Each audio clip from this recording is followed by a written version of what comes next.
Good evening everyone. आज का जो टॉपिक हम इस वीडियो में कवर करेंगे वो है कंस्ट्रक्टर। कंस्ट्रक्टर इन जावा। ठीक है। तो पहले कंस्ट्रक्टर होता क्या है? कंस्ट्रक्टर जावा में बेसिकली एक मेथड ही है। एक मेथड ही होता है, बट उसका जो काम है वो एक स्पेशल मेथड है। स्पेशल मेथड किस लिए? उसके दो रीजन है कि एक तो वो क्या करता है, उसका जो काम है वो आपके क्लास के ऑब्जेक्ट्स को इनिशियलाइज करता है। ओके। एक काम ये है जो स्पेशल है। और दूसरा, ये इसलिए स्पेशल माना जाता है क्योंकि कंस्ट्रक्टर जो मेथड है वो सेम नेम का होता है जो आपकी क्लास का नेम होता है, तो इसलिए एक स्पेशल मेथड है। उसका दो रीजन है। अब हमने जो बाहर यहाँ पे बात की कि कंस्ट्रक्टर करता है ऑब्जेक्ट्स को इनिशियलाइज, तो उसका मतलब क्या है? वो एक्चुअल में इनिशियलाइजेशन का मतलब क्या है?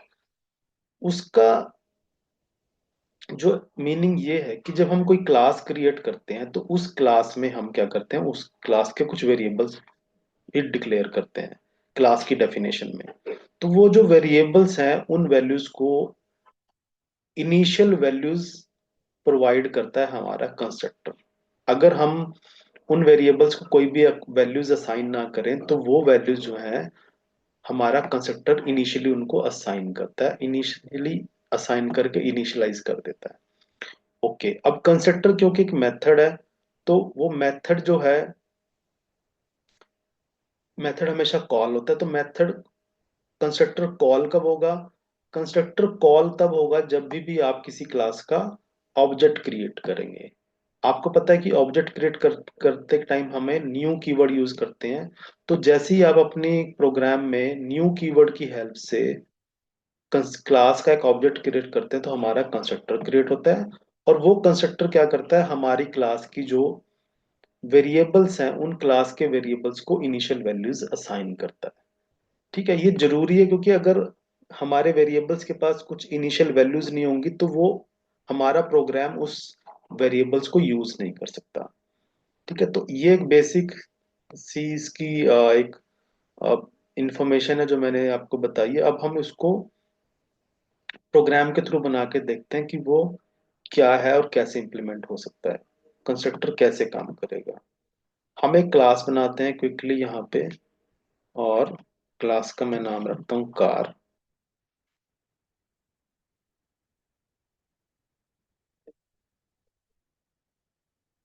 तो जो मैंने कार क्लास बनाई है, तो कार की इंफॉर्मेशन सेव करने के लिए मैं दो वेरिएबल्स यहाँ पे क्विकली बनाता हूँ। कार स्ट्रिंग ब्रांड है, और इंट क्या है, मॉडल।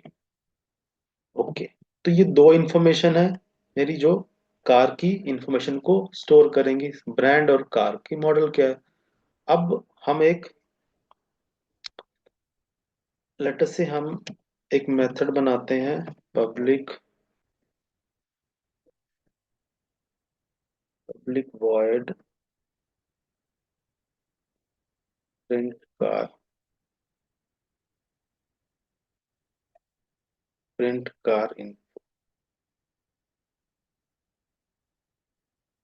जो कि क्या करता है, उस कार की को इंफॉर्मेशन को प्रिंट करता है। System dot out dot print L and यहाँ पे हम करते हैं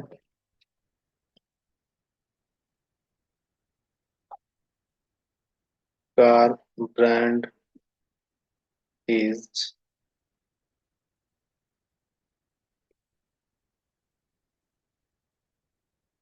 ब्रांड एंड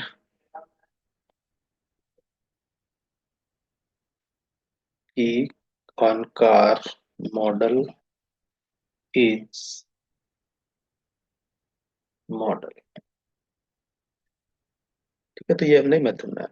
अब यहाँ पे हमने क्या किया, कार के दो वेरिएबल्स हैं, ब्रांड एंड मॉडल। अब इन दोनों मैंने वेरिएबल्स को कोई भी वैल्यू इनिशियल तो नहीं दी, तो ये वैल्यूज, इनको क्या वैल्यू मिलेगी, तो वो वैल्यू हमारा कंस्ट्रक्टर क्या करता है, असाइन करता है। कैसे? हम इस क्लास के अंदर एक कंस्ट्रक्टर बनाएंगे। कंस्ट्रक्टर क्या है, मेथड है। और उसका नेम सेम है जो कि हमारी क्लास का नेम है, तो इसलिए मैंने यहाँ पे कार एक बनाया मेथड। और वो क्या करेगा, ब्रांड के अंदर वैल्यू डाल देता है, लेटेस्ट से होंडा,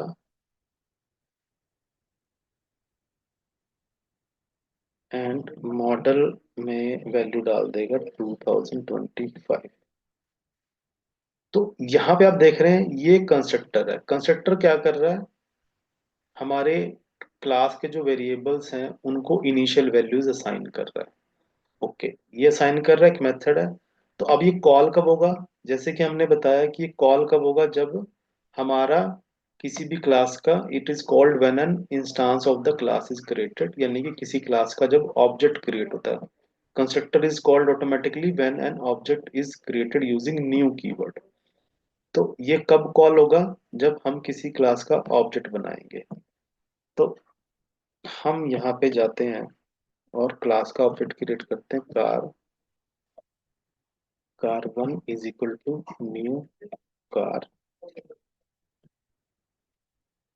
कार 1 डॉट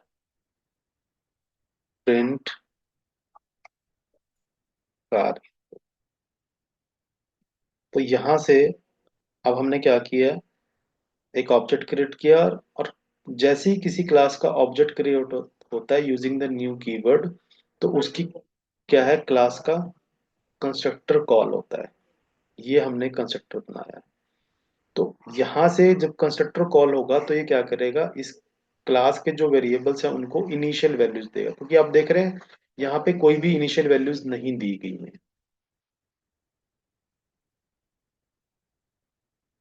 तो यस, यहाँ पे क्या हुआ, car brand is Honda and car model is 2025। ये वैल्यूज हमारे पास कहाँ से आई, क्योंकि हमारे क्लास में इनको तो कोई वैल्यूज नहीं दी थी, तो ये वैल्यूज कहाँ से आई है ब्रांड और मॉडल के पास, वो आई है कंस्ट्रक्टर के थ्रू। ओके, तो ये काम करता है हमारा कंस्ट्रक्टर। अब लेटस से मैं यहाँ पे ये कंस्ट्रक्टर अपना,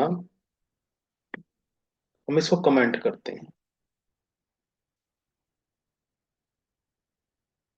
अब हम इसी फिर से इस प्रोग्राम को रन करते हैं। मैंने अपना कंस्ट्रक्टर कर दिया यहाँ पे कमेंट।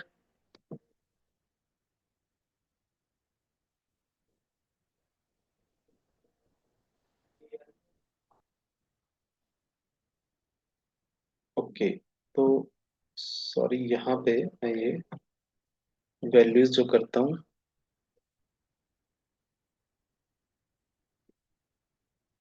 फिर से रन करता हूँ। यस, तो यहाँ देखो, यहाँ पे अब मैंने क्या चेंज किया, मैंने जो कंस्ट्रक्टर था उसको कर दिया था कमेंट। तो अब क्या है, जो यहाँ पे वैल्यू प्रिंट हो रही है, कार ब्रांड इज नल और कार ब्रांड मॉडल इज 0। तो ये वैल्यूज अब कहाँ से आई हैं, अब मेरा तो कोई, हमने तो अपना कोई कंस्ट्रक्टर बनाया नहीं। तो अगर हम अपनी क्लास में कोई भी कंस्ट्रक्टर नहीं बनाते तो जावा उसको अपना डिफॉल्ट कंस्ट्रक्टर प्रोवाइड करती है। If you do not write any constructor in a Java program, the Java compiler automatically provides a default constructor for your class।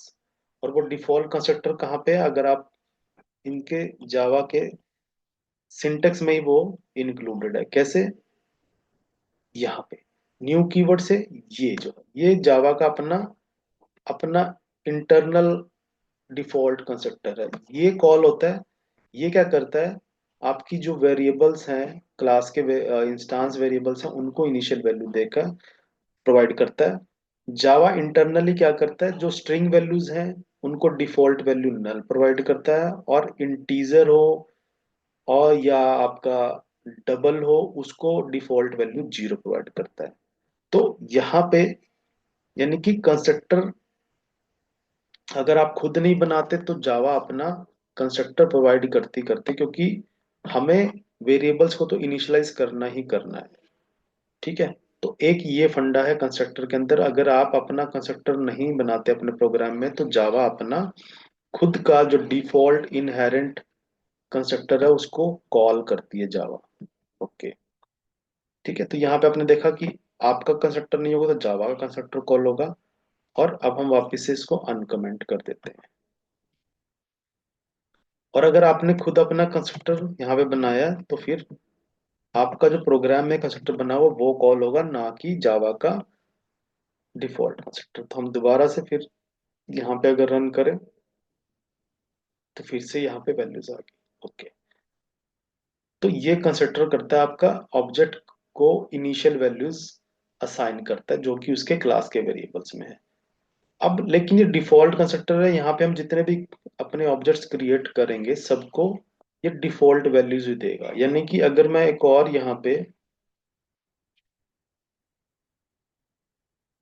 Object बनाता हूँ कार टू के नाम से, न्यू कार, और हम कार टू को यूज करते हैं हमारा मेथड कॉल करने के लिए, प्रिंट कार इन्फो। तो जब कार टू ऑब्जेक्ट क्रिएट हुआ है, फिर से क्या हुआ है, हमारा कंस्ट्रक्टर कॉल हुआ है, और फिर से उसको ब्रांड और मॉडल में 2025 सेम वैल्यू ही गई है। तो अगर हम इस प्रोग्राम को अब चलाएं तो हमारे पास दो ऑब्जेक्ट हैं, car one and car two, और आप देख रहे हैं कि दोनों से हमें car one dot print info कर रहे हैं तो ये वैल्यू प्रिंट हो रही है, एंड कार टू से जब हम प्रिंट इन्फो को कॉल करते हैं, प्रिंट कार इन्फो को, तभी भी सेम, क्योंकि हम दोनों ही केस में डिफॉल्ट कंस्ट्रक्टर यूज कर रहे हैं और उनको एक डिफॉल्ट वैल्यूज असाइन करी जा रही है ब्रांड और मॉडल वेरिएबल को। अब हमें यहाँ पे जो चीज है वो, कंस्ट्रक्टर भी क्या है, दो टाइप के हैं। एक है डिफॉल्ट कंस्ट्रक्टर और एक है पैरामीटराइज कंस्ट्रक्टर। डिफॉल्ट कंस्ट्रक्टर यानी कि जिसको कोई भी हम पैरामीटर पास नहीं करते हैं, और दूसरा कंस्ट्रक्टर होगा जिसके अंदर पैरामीटर एक्सेप्ट होते हैं। तो अभी जो हमने यहाँ पे कंस्ट्रक्टर बनाया हुआ है वो है हमारा डिफॉल्ट कंस्ट्रक्टर, क्योंकि वो कोई भी पैरामीटर एक्सेप्ट नहीं कर रहा है। फाइन। लेकिन हम अब एक और दूसरा कंस्ट्रक्टर बनाते हैं जो है पैरामीटराइज कंस्ट्रक्टर। जैसे कि नाम से ही क्लियर हो रहा है, वो कंस्ट्रक्टर क्या करेगा, पैरामीटर्स लेगा और उन पैरामीटर्स के बेस पे अपने वैल्यूज को इनिशियलाइज करेगा। तो क्योंकि हमारा जो वेरिएबल्स हैं वो एक स्ट्रिंग है और एक क्या है, इंटीजर, तो हमारे पैरामीटर्स भी क्या होंगे, उससे मैच करते होंगे। स्ट्रिंग, लेटस से हम उसका नाम रखते हैं स्ट्रिंग बी, एंड दूसरा है हमारा इंट, मॉडल से एम ले लेता हूं मैं। तो ये कंस्ट्रक्टर क्या करेगा, जो वैल्यू बी में आएगी उसको असाइन कर देगा ब्रांड में, brand is equal to B, and जो मॉड एम में वैल्यू आएगी वो उसको कर देगा मॉडल में असाइन। तो यहाँ पे अब डायनामिक वैल्यूज आएंगी। ऑब्जेक्ट क्रिएट करने के टाइम पे हमें जो वैल्यूज मिलेगी, हमारा ऑब्जेक्ट उस वैल्यू के साथ हमारी वेरिएबल्स को इनिशियलाइज कर देगा। अब हम क्या करते हैं,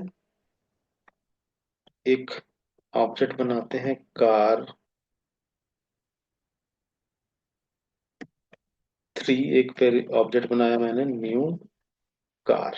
लेकिन जब मैं यहाँ पे कंस्ट्रक्टर कॉल होगा, मैं यहाँ से उसको पैरामीटर वैल्यू भेज रहा हूँ, यहाँ से मैं उसको भेज रहा हूँ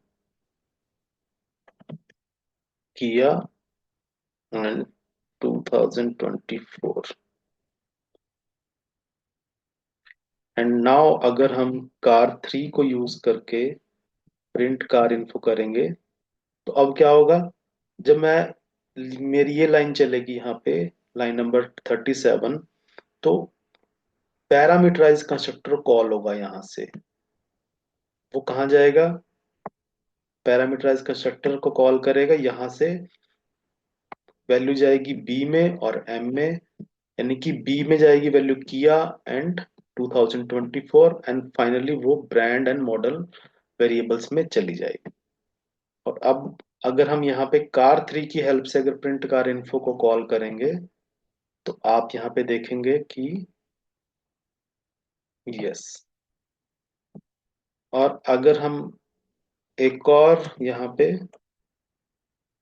वेरिएबल बनाते हैं car four is equal to new car, इसको करते हैं Hyundai एंड 2023।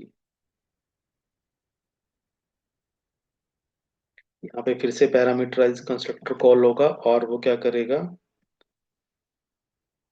जो ये Hyundai एंड 2023 ये वैल्यूज हैं, ये यहाँ से लेके जाएगा पैरा कंस्ट्रक्टर के पास, और फाइनली ब्रांड एंड मॉडल में वो वैल्यूज सेव हो जाएंगी, यानी कि वो वैल्यूज अब डायनामिकली पैरामीटराइज्ड होकर जाएंगी, और वो उन वैल्यूज से हमारा ऑब्जेक्ट को इनिशियलाइज करें, यानी कि कार फोर जो ऑब्जेक्ट है वो किस वैल्यू से इनिशियलाइज होएगा, Hyundai एंड 2023 से। कार थ्री जो था वो किस ऑब्जेक्ट से, किन वैल्यू से इनिशियलाइज हुआ, किया और 2024 से। और लेकिन कार वन और कार टू जो है वो डिफॉल्ट कंस्ट्रक्टर को कॉल कर रहे हैं, तो वो अपने डिफॉल्ट वैल्यूज यानी कि होंडा एंड 2025 से इनिशियलाइज होते हैं। तो यहाँ से इस तरीके से आप देख रहे हैं कि हम ऑब्जेक्ट को जब क्रिएट करते हैं, तो ऑब्जेक्ट